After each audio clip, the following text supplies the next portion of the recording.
everyone. Welcome to today's episode of the Health Talk with me, Dr. Sagorika Malik. Today, I'm really pleased to invite an experienced pediatrician and an entrepreneur to my show. Hello, Dr. Avinash. How are you? Welcome to my show. Hi, Dr. Sagorika. How are you doing? I'm doing good. So, how are you feeling today? Good. It gives me immense pleasure to be at your show today and talk about the newborn and infants.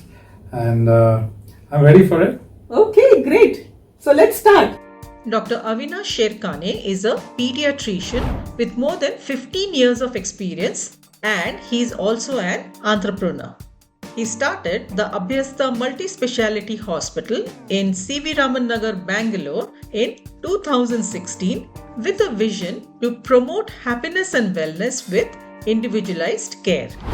Dr. Avinash is known for his compassionate approach and has guided countless parents through the joys and challenges of raising healthy children. Today, we'll discuss some common concerns related to newborns and infants, and Dr. Avinash will provide some practical tips to handle them.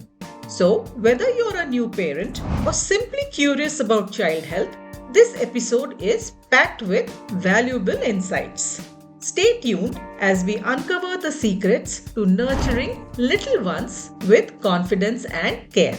Right, Dr. Avinash. So, let's start from the basics. Okay? Yes.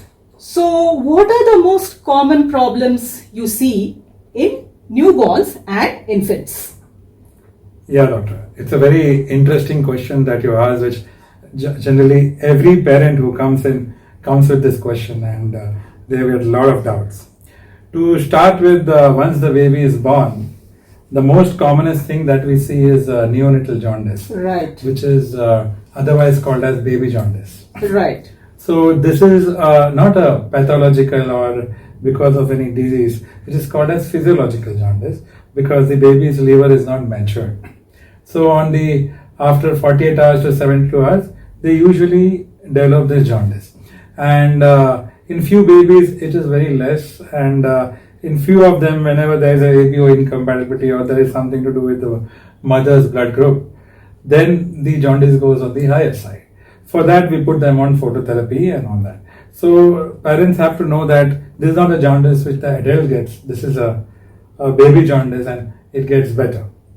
So I'll tell you a series of things that is common. This was the most common thing. Right. And when the newborn babies, you see a lot of, they keep burping.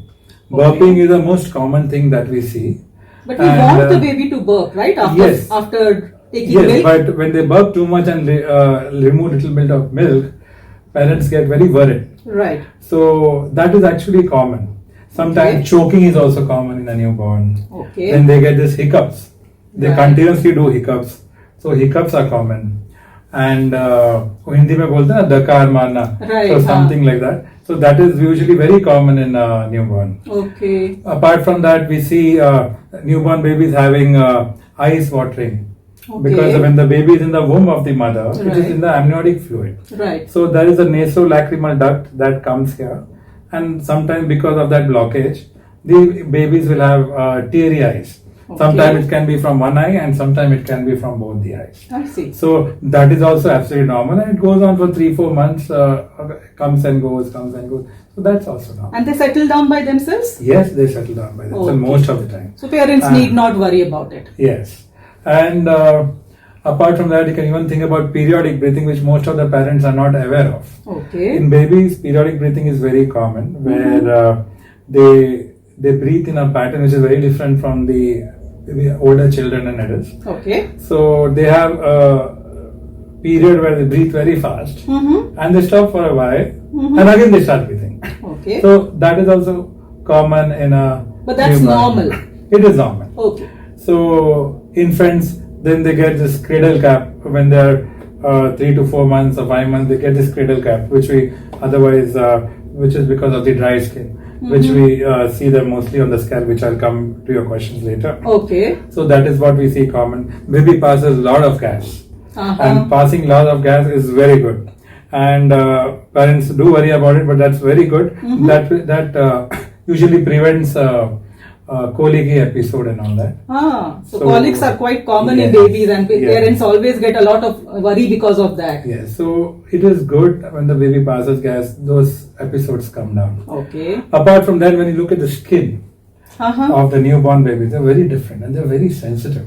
Okay. So you see this rashes. Those rashes in medical terms are called erythema nodosum. So when the baby is born, in 2-3 days you see red rashes all over the body. Okay. And you will see neonatal acnes. Those are baby pimples. Okay. So those pimples are also very normal. Some babies also, some skin comes out. I mean. Yes, that is what initially it's not the skin, it is the coating which happens on the just newborn. Only in the newborns. Yes, it just happens in the newborns. But apart from that, 1.5 months, 1 month, you will see this red rashes that comes, and on the face you will see white colored small spots, and those are called as milia. Okay. So these are all common things which parents come up with. Initially, as you know, when the baby is born, they get this meconium, which is the first motion that comes from the baby, and is usually black in color. So that also sometimes the parents get very apprehensive. So that is also normal. So that also you don't have to worry. It slowly will change the consistency, and then it becomes a little semi-solid and brown and yellow. Okay. So that's how it generally. So that process takes some time. Yeah, it takes time. Right. And in some female babies, on the 4th day or 5th day, you see this blood dotting, which blood dots which comes in the diaper. Okay. So that's also quite common. It is because of the withdrawal of the mother's hormone. So especially in female babies, you will see blood dots on the diaper. Okay. So those are very common that we see in the newborn babies, and a lot of parents come with this kind of doubts. Right. So most of the things which you spoke about they are normal occurrences. Absolutely not. They are not really anything abnormal going on with the baby, and parents need not worry. They just need to be aware that these things happen. Yes, actually the parents are so apprehensive. Even if the child sneezes, they get upset. Right. And sneezing is the most common thing that we see in newborns. Right. And even in infants. So absolutely. It is absolutely. So parents should be ready when a baby is born, and they should know these basic things, and do not worry about it. Do not worry. But these are all normal occurrences. Anything which we see common, which are abnormal, I mean, parents need to worry about it and come to the pediatrician immediately. Yeah. So this is generally when the baby is born, the mother doesn't get the milk immediately. Right. It takes time, especially if it's the first baby.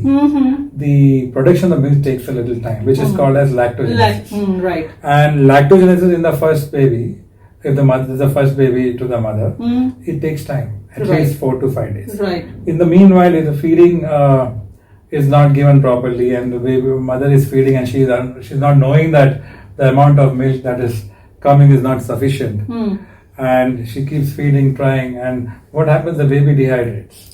And because then there will be a sudden weight loss. Up to 10% weight loss is acceptable, 7 to 10%. But they go beyond that, and then they get dehydration, This is where something we have to be worried about.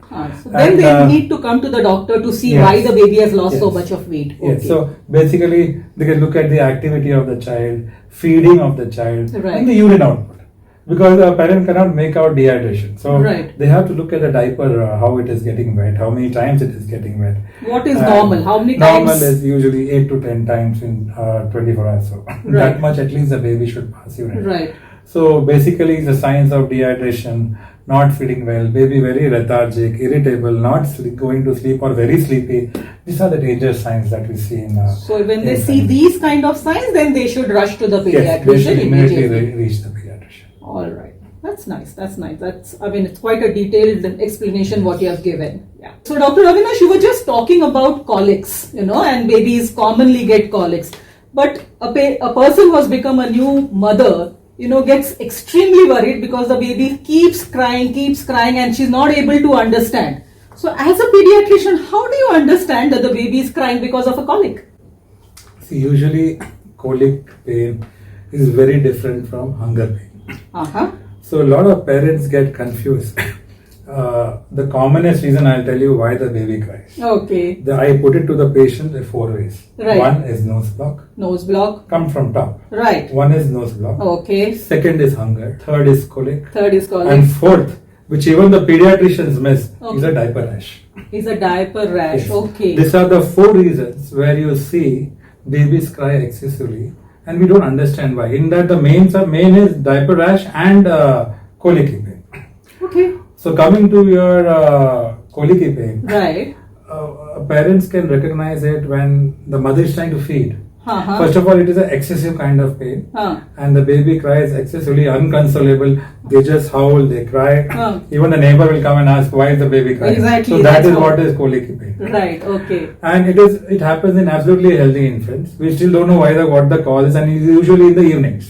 Okay. So we see that mostly in the evenings. So what we generally do tell the parents is, hold the baby on your arms Okay. and try to pat the baby.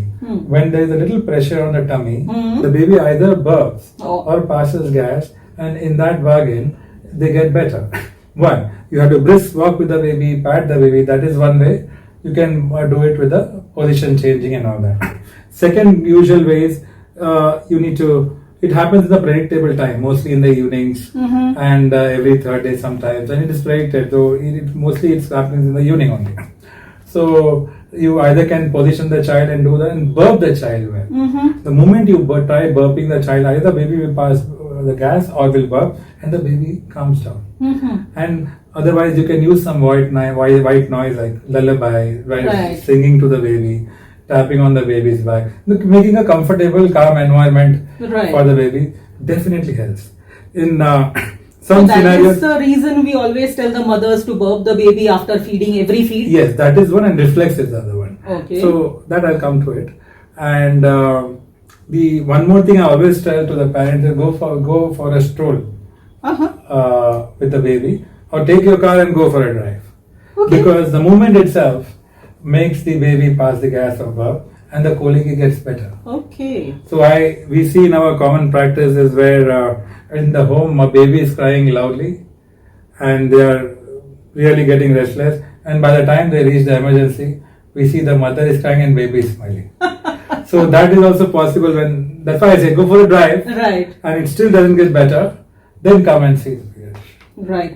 So the question is, most of the babies are breastfed. Yeah. Okay, but then some unfortunate mothers who don't get breast milk, they have to top feed the baby. So is the colic more in the top fed babies or people who are the babies who are breastfed, or there is no difference? Both the babies can get. So there is definitely a difference, though we don't have evidence on saying that by giving formula milk they are going to get more of colic pain or something. But yes, mother's milk is always natural. The best. It has got all the enzymes, it got antibodies, whatnot. It's got almost everything Absolutely. that will prevent even infections in the kids. So mother's milk is always the best because it contains all those, especially colostrum. The first Absolutely. a few drops of the mother's milk is very important, that we always say. So all that matters when it comes to mother. But in some unfortunate scenarios where mothers don't get the milk, Right. then we have to depend on the formula milk. Absolutely. Yeah, the baby has to be fed. Yes, yes.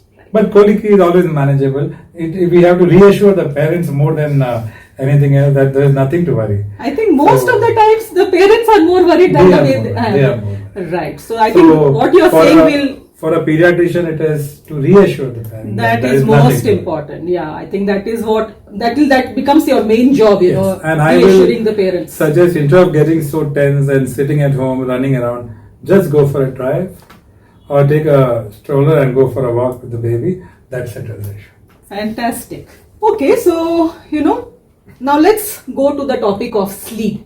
Whenever a new baby is born, all parents are complaining like, my sleep is disturbed, the baby is just not sleeping, or it's the sleeping, baby is sleeping in the day, not sleeping in the night. So, they have lot of complaints.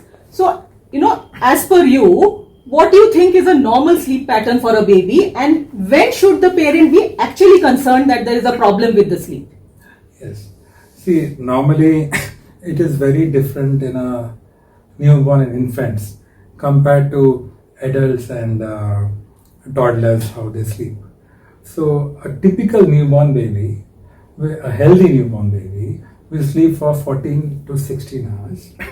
14 to 16 With- hours. Yes, 14 to 16 hours with short outbursts of 2 to 3 hours where they get up, they feed and they sleep. So parents have to be very particular about this pattern in initial first month because they get worried. Why is the baby sleep? But if the baby is passing urine well, and when the baby wakes up, it is latching well, sucking well, and feeding is also well, then there is nothing to worry about the sleep. So that kind of sleep is normal up to 2-3 months. And after 3 months, the sleep a little comes down, comes to around 12 hours, 11 hours, like that. And there are 2 kinds of sleep that the babies usually have. That is called as REM sleep, which is a rapid eye movement sleep, which is most of the babies go into, and it's a very healthy kind of sleep. Okay. The other one is a quiet sleep, where it is like a deep sleep, but REM sleep is more important when the baby is too much into sleep and does not need any disturbance and it's nicely sleeping. So REM sleep is more important. So this is how it is in newborn and infants. The sleeping hours are a little more because they get tired fast because the only exercise they do is sucking milk and they sleep and they get up and they, I would say, suck the milk and sleep again from the mother. So this is a common pattern that we see. Now, when do you get concerned? Right. The concerning thing is when the baby sleeps excessively, where he does not even get up for in this outburst in between to have the milk, and even if the mother is waking the child up, baby up, and trying to feed, the baby doesn't latch well and doesn't suckle well. Okay. So this is not a good sign. Right. Second, the parents also have to look at the urine output. Baby sleeping excessively, very lethargic, not feeding, and very tired is also Not a a danger. good sign. It's a danger sign. The same vice versa goes when the baby is not sleeping at all. Right. It is having a very disturbed pattern of sleep. This is also very common. For example, in respiratory distress, if the baby is having some wheezing, breathing issue, the respiration goes very fast, and in that also the baby is not able to sleep. So how the parent can pick up that there is a distress is there will be some kind of nasal flaring.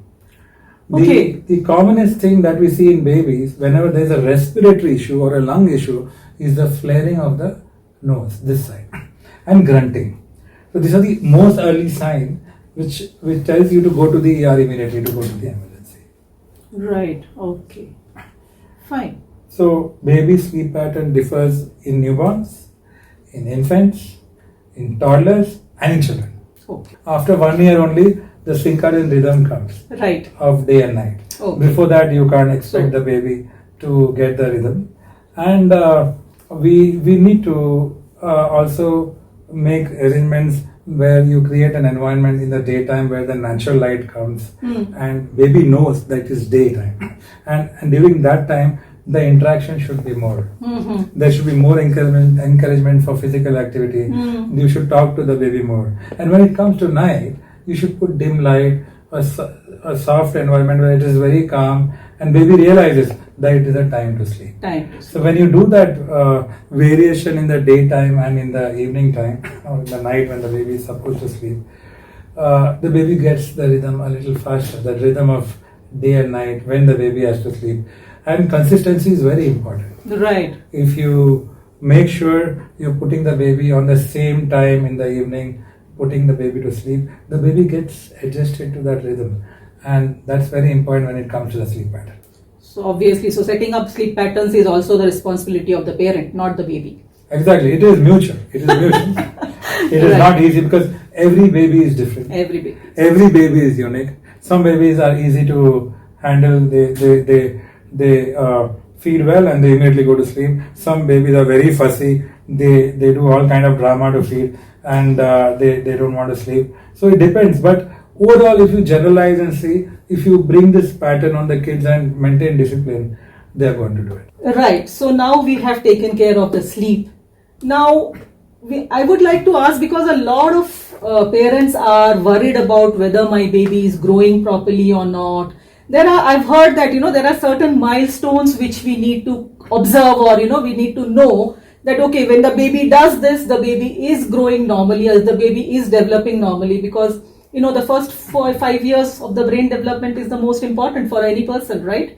So how do you tell the parents about the milestones and what are they supposed to look out for? See, for the proper growth and development of the child, milestones are very important. Right. And parents are supposed to know about it. But there is no hard and fast rule Okay. that if the baby has to get head control at 3 months to 4 months, it has to be 3 to 4 months. It can be 5 months. Okay. Like I told you earlier, every baby is unique and every baby is different. Right. So that has to be taken with a pinch of salt. Yes. And in my practice, I've seen girl babies picking up their milestones faster than the boys. So that's So somewhere women power works.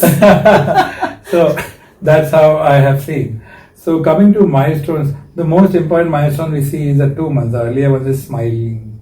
Smile. They start cooing. Mhm. So these are the milestones that is earliest that we see in 2 months. Till 4 months, it's only tummy time for the baby. And between 4 to 5 months, commonly, they start getting head control. Okay. They start getting head control. I'm just mixing everything and telling because this is what the parent should look for. Right. I'm not getting into details. So basically, 2 months you see the baby smiles, and we have to return back that smile. That's very Social important. smile. Social smile is very Right. important. They start cooing, so they start recognizing the mother very well. So they do that. 4 to 5 months you get head control. Then 5 to 6 months. What do you mean by head control? The neck starts getting straight and they don't fall. Okay. So that's very important when it comes to weaning and feeding. Okay. I'll come to that. Yeah. So head control comes at 4 to 5 months, and generally the rollover from back to front and front to back comes between 5 to 6 months, and 7 to 8 months you can see child sitting with support, and 9 months, actually 9 months only the baby will actually crawl. Right. So crawling starts at 9 months, and 10 months you will see baby standing with support. 11 months you see baby walking with support, and 12 months they actually walk independently. This is a normal milestone. Yes. In some kids, especially boys, it is a little delayed, but that's acceptable. That's acceptable. So that's nothing to worry about. Okay, so what happens like when our parents see one thing we have seen, that when should the parents try to make the child stand or let the child stand on its own? Because we have seen these bow leg problems in many times in kids, where when the parent is forcing the child to stand at an earlier age. Yeah. Normally, if you see the kids, babies, they will have a little kind of bow legs. They are not actual bow like we see in vitamin E deficiency. Right. But a little bow legs are normal till 2 Okay. years of age, and that lot of parents get concerned and they come to the OPD. Okay. So that is usually normal to see. So there is nothing to worry about it. Okay, fine. So then when should a parent get worried and come to the doctor that, okay, my baby has still not turned even after 6 months or even after 8 months? Then, at what level the parent should start getting worried that the milestones are not right? Yeah. See, the baby doesn't do a social smile. Baby is not responding to the name. Not responding to the name. You call us, baby doesn't even turn back after 6 months. It's not responding at all. No social smile. Not turning around. Head control is very difficult to get. And even at 6 months, 7 months, even the lightest head control is not there. And baby is quite lethargic, not active. These are all the concern points which we look at. Then they should revisit the pediatrician. Okay. And mainly Google is the thing which spoils most of the parents. So they should be a little away from it. Yeah, it's good to gain some knowledge from that, but not completely. Yes. The problem is we don't know how to use the technology. We always abuse it. That is where the problem is. And most of the things that have been told in when they Google and see, it's for the American standards and those kind of kids. They are usually little plump. They are usually the weight gain is on the higher side. So they try to compare, and Indian parents get confused. Right. So we are a completely different breed from what we see. Yeah, so we should understand from our race point of view, like, Yes. the Asians are different and Western Europeans are different. Yes. Right. So any concern is there, they should see a pediatrician. Okay, so then now fine. Now we have talked about the milestones. Now let's talk a little bit about food. Okay, so we have heard, or normally what we say is till 6 months of the baby's age, give only breast milk. Absolutely. And after 6 months, the baby should be started or introduced to other foods slowly, one food at a time. So, which we know is which you call as weaning. So, what is your opinion on that? Yeah. Not only me, I think anywhere, any literature, any evidence-based medicine will always tell that breastfeeding till 6 months exclusively is very much important. And even the colostrum that comes initially should be given to the baby, and because some customs they throw it off. That is also very important. So the colostrum and the exclusive breastfeeding for 6 months is very Colostrum very should not be thrown. It should be given to the It should baby. be given, though it comes in drops or very few Right. amount. It has to be given to the newborn baby. So that's how it should be. Right. So coming to weaning, once exclusive breastfeeding is done, till 6 months you don't have to do anything. Not even water. Not even water. Not lot of parents ask me, can we put honey in the mouth? Can we put the baby to taste the honey? Can we give gripe water? Can we give woodswort water? I don't think that is all required, as long as the mother is fed well and the baby is fed well. So these are the most important things that we see. Coming to weaning, weaning is a very slow process. You should not hurry up into getting into weaning. So once the baby is exclusively breastfed after 6 months, when they come for the vaccine for the flu, usually happens at 6 months, they can always ask the pediatrician how to start weaning, get counseled over there. So I usually tell them to start with water, dal pani, then ganji. Ganji is the most fermented thing. So ganji, you can go with rice, rava, ragi, soji, any ganji, you can start with that. And as the baby starts getting accustomed to it, slowly you can go into semi-solid food, like khichdi, dal rice. It can be again ricely grinded, mashed, and then given to the babies. So this is how gradual weaning is important. And once the baby starts accepting that, you should give one chota katori morning and afternoon, like that, once or twice, that's enough. And feed little water with spoon after that.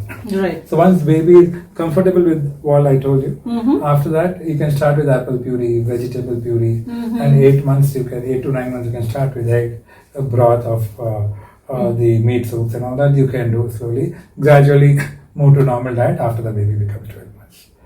So it's a very slow process. Again, it depends on baby to baby, because the baby also want to know what is the texture of the food, how it feels like, how it tastes like, and all that. Babies have their own fussy and natak to take it. So that's very important. Yeah. So go gradually, keep changing every day the food patterns that you're giving. If you give only ganji once and you give ragi seri every day, the ragi malt every day, the baby gets bored of it, and then it starts spitting it out. So try to change and give this semi-solid food and try to wean slowly, and that will give good results. Great. So I'm very happy when you said about this weaning that you said only about natural foods. Yes. Okay. What about these baby food formulas? Parents are so obsessed with, this baby food formulas. What are your comments? First thing they'll come is, I don't want to name the brands, but first thing they come and they say, can I give this wheat formula? Can I give this?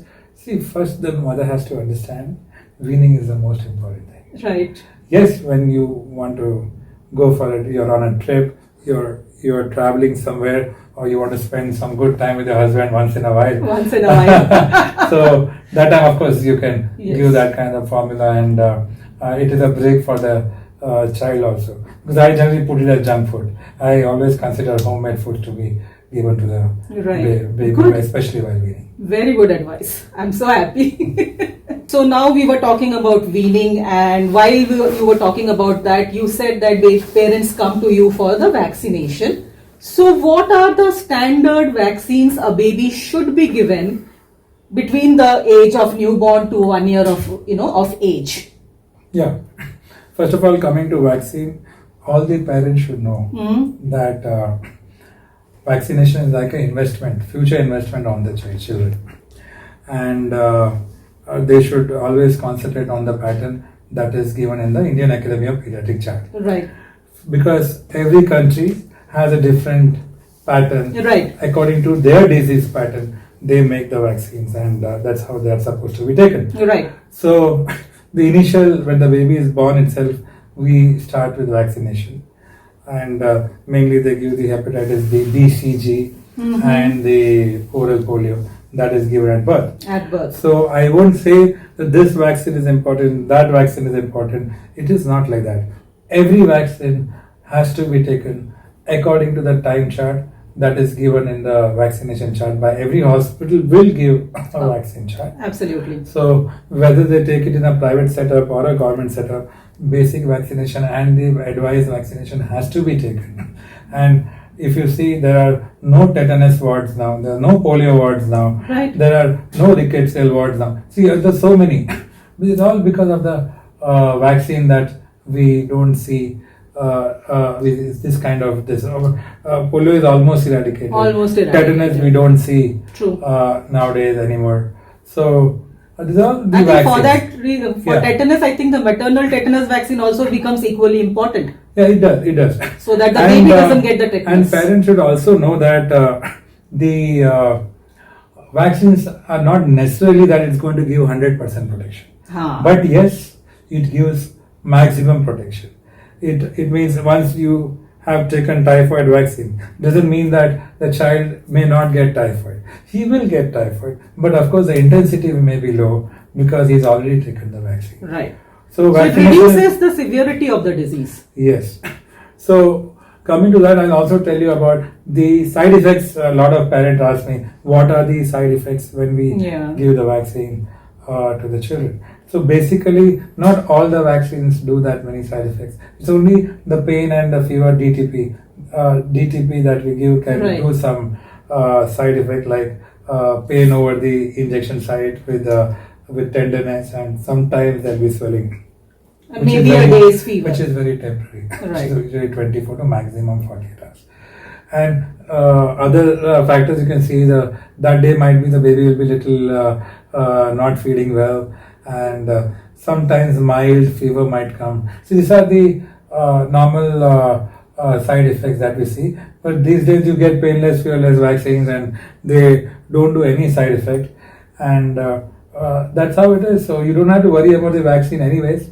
And there are few parents who are little hesitant when it comes to MMR, because there are some time back in US they had this thing with measles and MMR that when you take that vaccine it can do autism.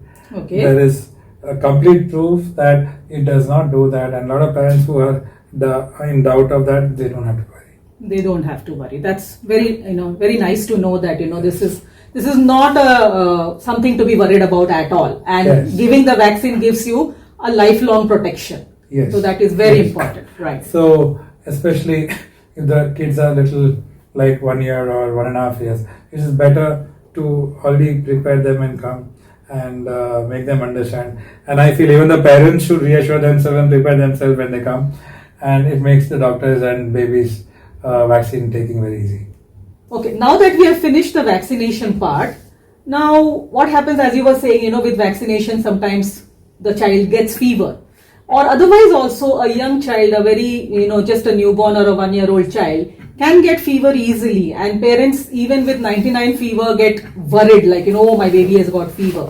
So what is the level of fever at which the parent should be concerned? And when should they land up with a doctor?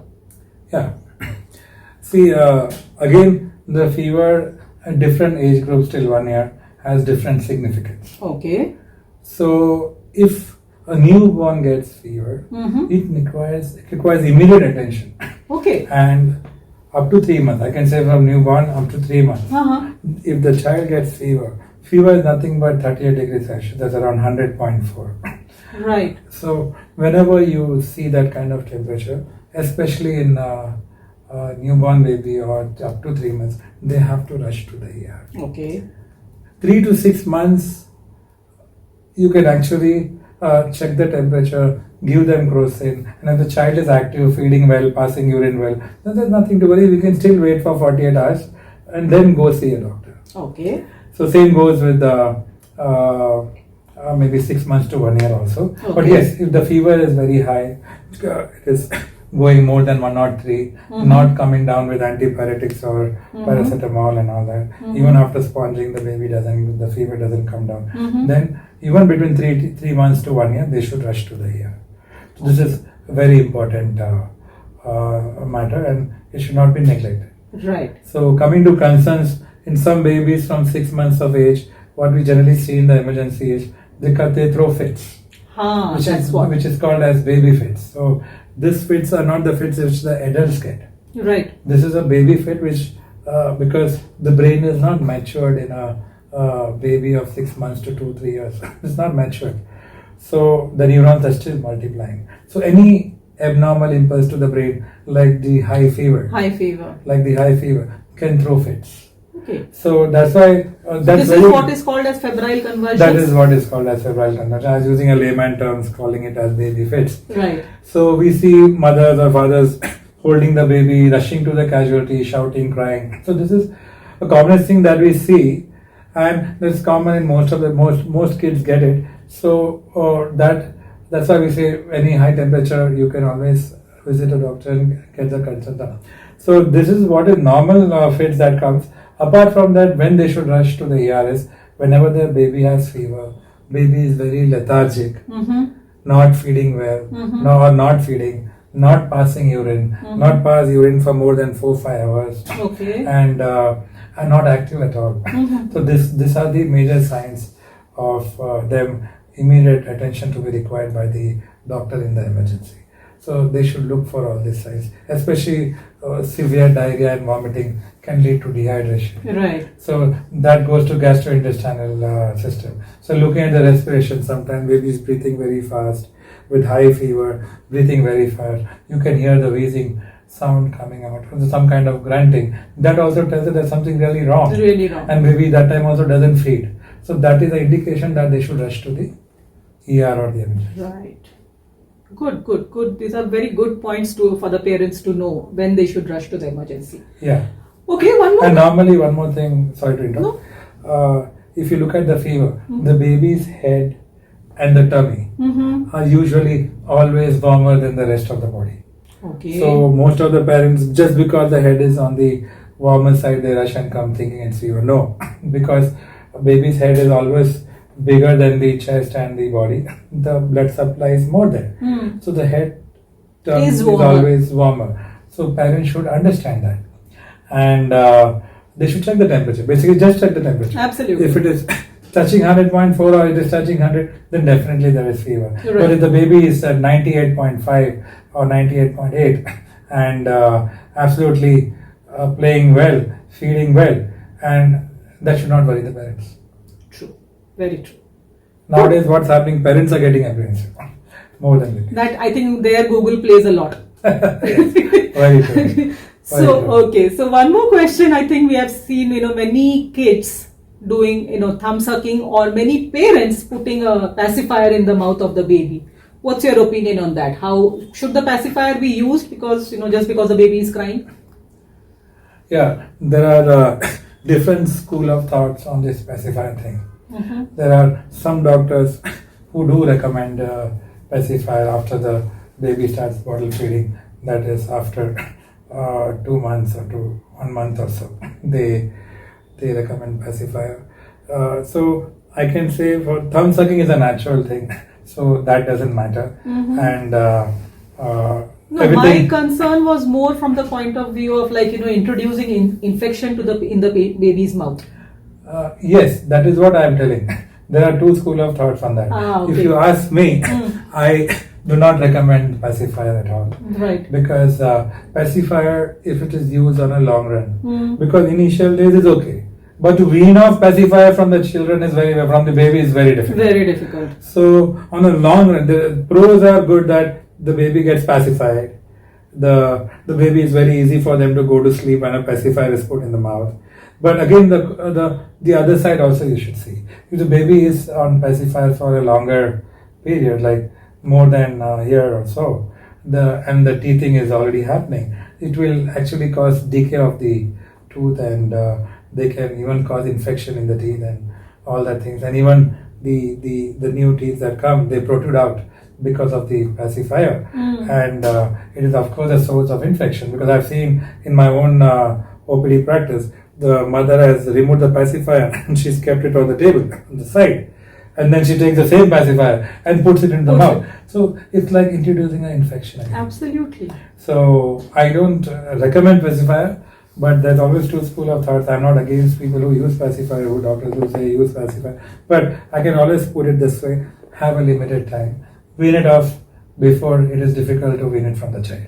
And see that it is properly disinfected. Yes. That is something very important. Whenever, that is very important. If you're using pacifier or even bottle feeding, in that case, it has to be cleaned well and nicely steamed. Actually, just few days back, I was hearing this term. I was talking to some other pediatrician, and I was hearing this term that something called cluster feeding. What exactly is cluster feeding? See, cluster feeding is actually a good sign in infant babies because it is a time where the baby drinks or latches on the mother and suckles more than frequently in 1 hour. Okay. Frequently in 1 hour, they'll feed more than the regular pattern. Okay. And they suck a lot of milk. Okay. So it's definitely a good sign. It is very tiring for the mother. Okay. But it is paid off. Right. Because the baby suckles a lot of milk during the time, and this happens usually in the 6 to 8 months time, and that is during the growth spurt. There's a sudden growth spurt in a baby, Right. and the developmental milestones also the baby becomes more physical during that time. Okay. So that moment when the baby is drinking more milk and at a very, very frequent interval is cluster feeding. So it So is that means the nothing. baby needs that milk that time. So it is not abnormal at all. Okay. So a lot of parents feel it's become abnormal. Why is the baby doing this? Is he not well? He is coming and feeding again. No, it is very good. And also I didn't tell you about there is a normal physiology in a mother where the more the baby suckles on the mother, the more milk is produced. As much as mother does more nursing, there is the hormonal secretion that happens, which help in production of the milk, and indirectly the cluster feeding, frequent feeding, it increases the production of the milk in the mother. So the more the baby drinks, the more milk is produced. And better the growth and development of the baby. Right. So cluster feeding is definitely a good sign, and it is seen during that age, so you need not worry about it. Great. But after feeding, most of the times we see that, babies, they burp and they throw out some amount of milk. Okay. So that is normal, I suppose. Then when should a parent be concerned that this is not normal? This is maybe something which is the baby is actually vomiting or there's a reflux. How does a parent differentiate? Yeah, that's a very good question that a lot of parents come with, especially to differentiate between the spit up and the reflux. It's very important. So spitting up is usually very common when sometimes the baby is a little overfed, or when you are burping the baby, sometimes, or because of the burp, the baby removes little amount of milk, and it is usually curdy in nature because of the acid mixing in the stomach. That will be curdy, and they're very small amount. They're not big. They're like drooling, a little bit of drooling. So that is spit up. But when it comes to gastroesophageal reflex, that is what is abnormal. That is very different from spitting up. The volume of the vomit is more. The baby again doesn't feed well at all. There is very less weight gain. Baby is not gaining weight. Baby looks very malnourished sometimes or emaciated. Right. So these are the signs which we see in gastroesophageal reflex disease.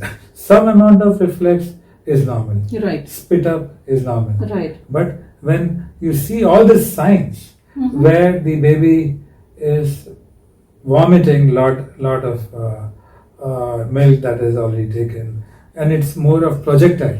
Projectile means there's no control. It just comes out. So these are the signs which you should worry about, especially in gastroesophageal reflex disease. So if the amount is more and it is thrown out with a force. Yes, and also it is on a chronic period. It goes on for a lot of time, and baby is not putting on weight, and baby is very lethargic and very malnourished kind of this thing. So that is where the problem comes in. So they need to see a pediatrician or if necessary pediatric surgeon. Okay, that was great. So now we have talked in detail about a lot of things, whether it is the sleep, whether it's the diet, weaning, fever, so many things we have discussed. But at the end of the episode, just what would be your take-home message to the parents, of a newborn baby, so that, they can enjoy the parenthood at the same time, but also be careful about how the baby is growing? Yeah. It's having a baby, a newborn baby, a healthy baby. Right. Whether it is a girl or a boy, it does not matter. Doesn't. Having a healthy baby, first of all, you're blessed. Absolutely. Second, parenthood is very beautiful. Mm-hmm. It should be shared by both mother and the father. Right. It is not only motherhood, it should be fatherhood also, but unfortunately fatherhood is not there, they only say motherhood. Father should equally participate in the entire scenario, and parenting is very challenging. It should be taken very smoothly, and both the partners should understand each other, avoid arguments, and yes, so lot of apprehensions will be there, especially when the baby is within the first year of age. Right. That most of the questions which will help them if they listen to our podcast today, and those apprehensions will come down. And I would always say, don't Google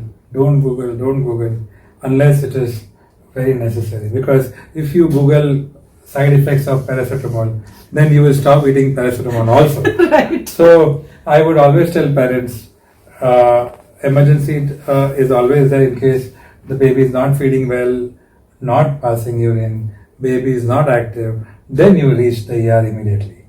All that we have already discussed. And with this, I'm very happy that you invited me, and it's been a lovely time with you, and we would next time go with toddlers or something. And absolutely. So thank you very much for those detailed explanations, so that, the parents, they are much reassured, that okay, most of the things are normal, natural, few things which are a problem, and for that they always have doctors like you. Yes, thank you. Thank you very much. Thank you so much. Thank you for tuning into today's episode. If you enjoyed the conversation and found it helpful, be sure to subscribe to The Health Talk with Dr. Sagorika Malik for more such insightful discussions.